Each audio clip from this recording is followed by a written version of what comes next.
ल नमस्कार अभिवादन आशीर्वाद सबैलाई।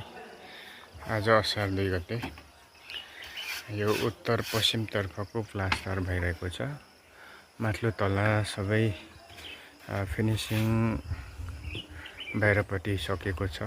अब झ्याल ढोकाहरू बाँकी छ। त्यसै गरेर यो मुनि सर्दै अब यहाँदेखि वरपर सकेर कम्पाउन्डभित्र पहिले सक्ने, त्यस पछाडि कम्पाउन्ड बाहिर गर्ने तयारी गरिरहेको छ।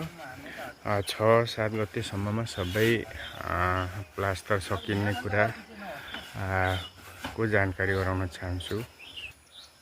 यो तलतिर सकेर यो साइडमा गरिनेछ।